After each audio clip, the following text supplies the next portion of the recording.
What if I told you that the happiness we're all chasing, the promotions, the perfect relationships, the inner peace, is actually a beautifully set trap? We spend our entire lives running on a hamster wheel, reaching for goals that promise fulfillment, only to find the feeling fades, leaving us searching for the next fix. Ever felt that emptiness after getting exactly what you thought you wanted? This conversation might just be the most important thing you hear all year.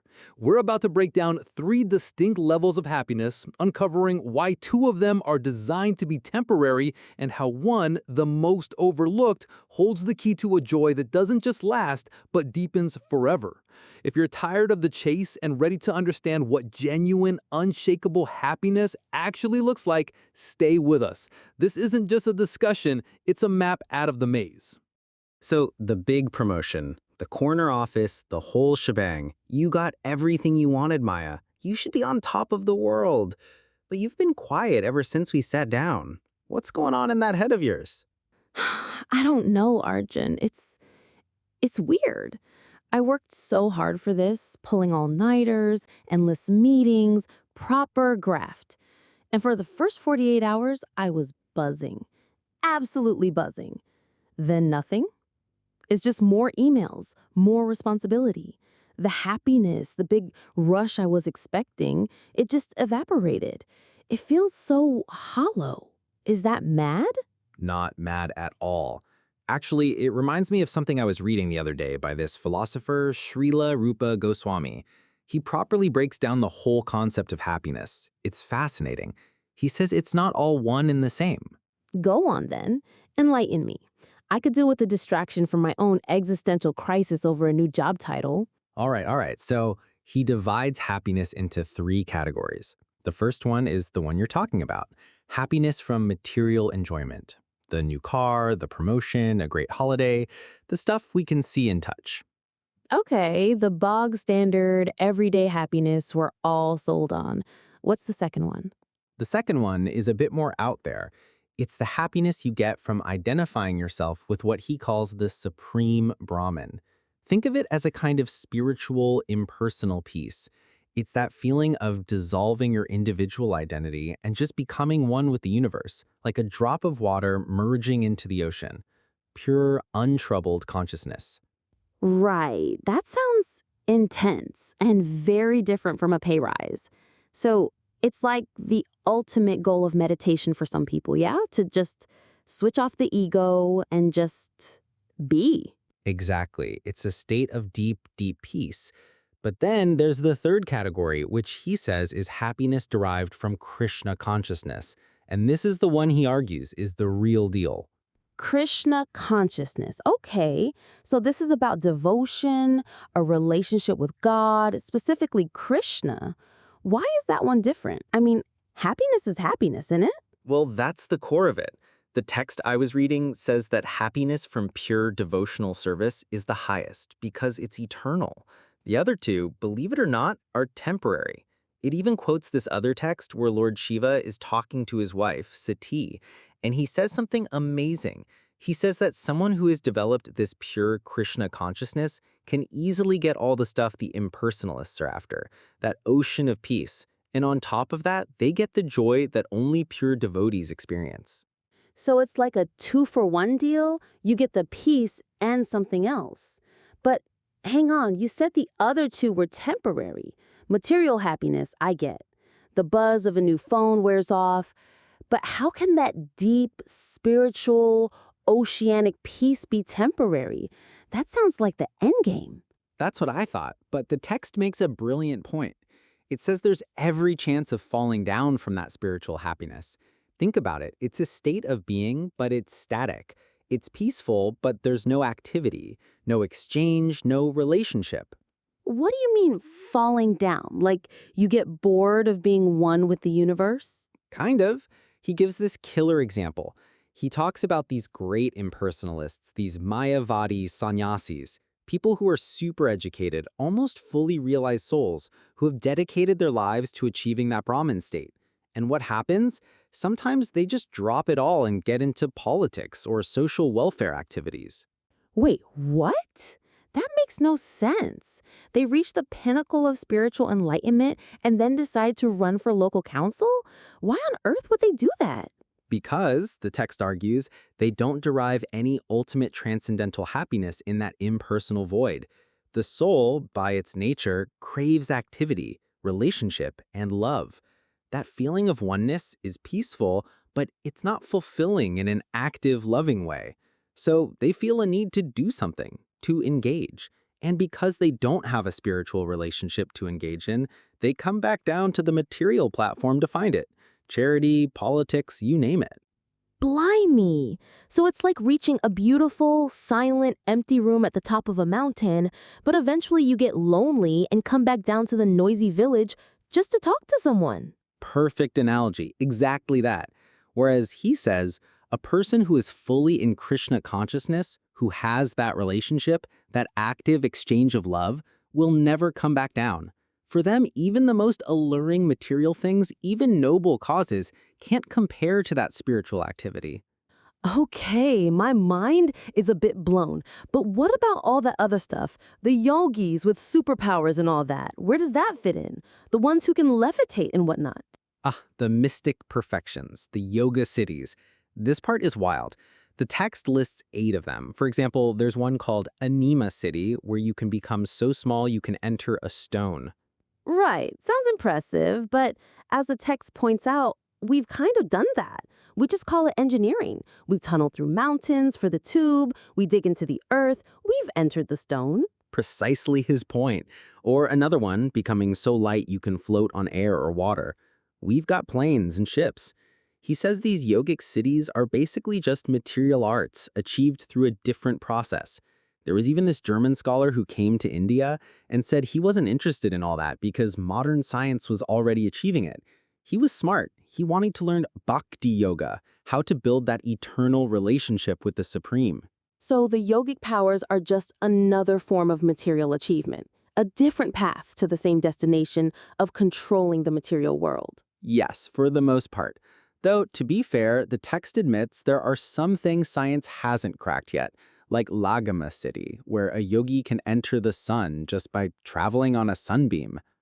Or Prapti Siddhi. This one's crazy. You can touch the moon with your finger from right here. Okay, that's a bit more impressive than EasyJet. Astronauts go through hell to get there, and this yogi just reaches out. Yep. And with that same power, Prapti, he can be sitting here in London and grab a mango from a tree in India. Just take whatever he wants from anywhere. That would save a fortune on Ocado deliveries. What else? There's Ishita, where you can create or destroy an entire planet at will. We have nuclear weapons that can destroy a city, but this is a whole other level. Then there's Vasita, which is basically irresistible hypnotism, a power to control anyone. That one sounds dodgy. The text mentions yogis exploiting people with that, and I can totally see that happening. It's just power tripping, isn't it? It is. And then there's Prakamya, which is basically magic, like making water enter your eye and come out again at will. And the final one, the highest, is Kama Vasita, which lets you contradict nature itself, do the impossible. Okay, so these are all incredible powers. But what's the catch? The text is building up to a but. I can feel it. The catch is the same as your promotion. You can get all these powers, all this control, and derive a huge amount of happiness from it.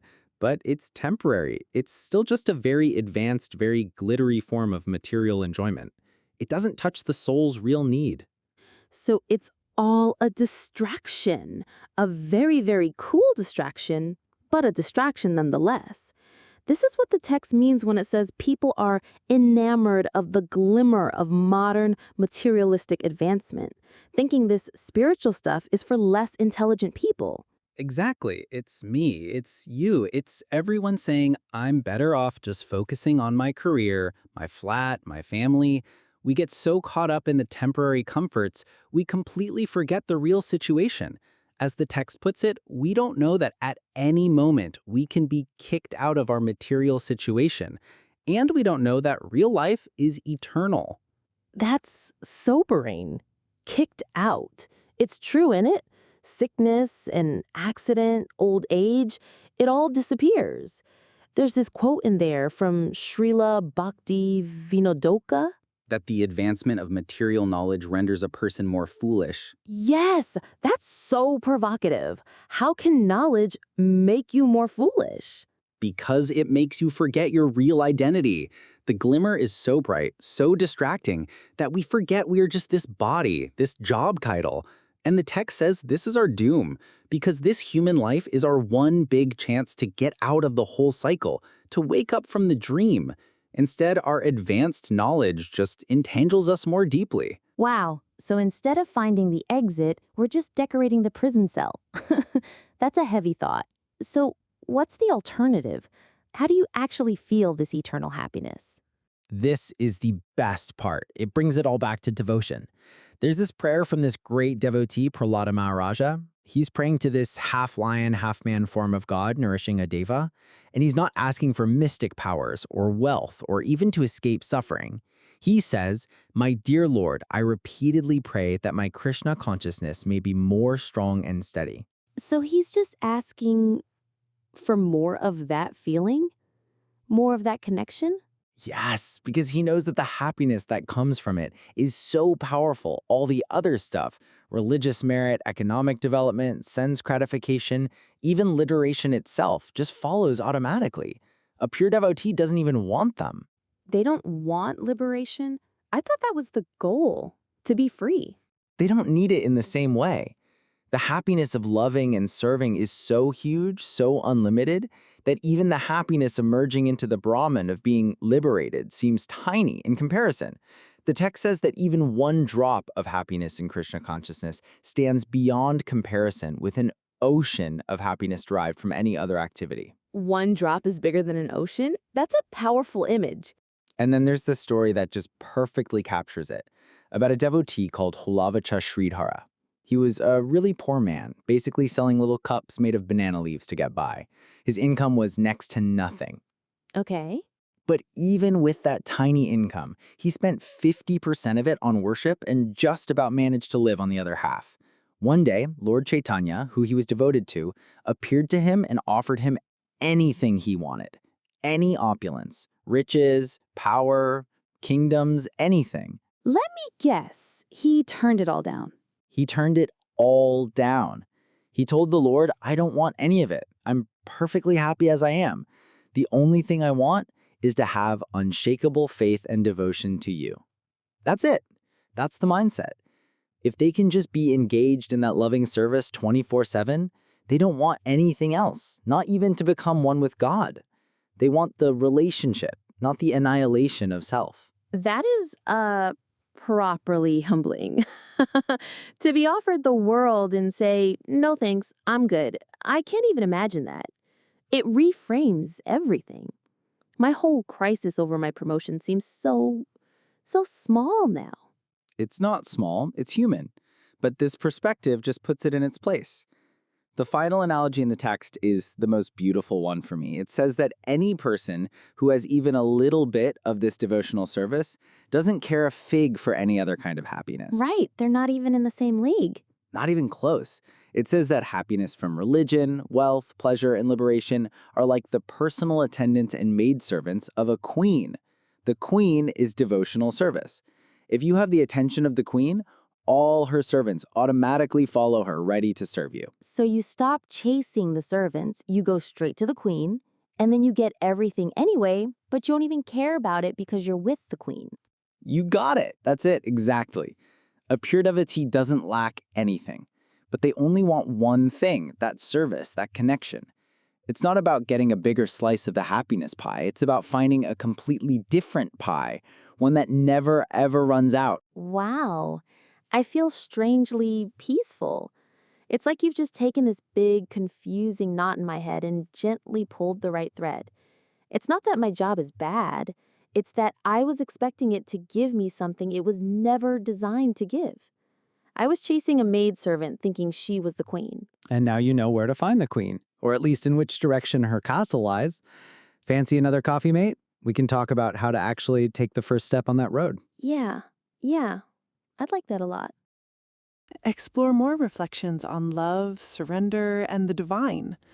Watch the next video or subscribe for deeper journeys. Love is not the end. It's the way.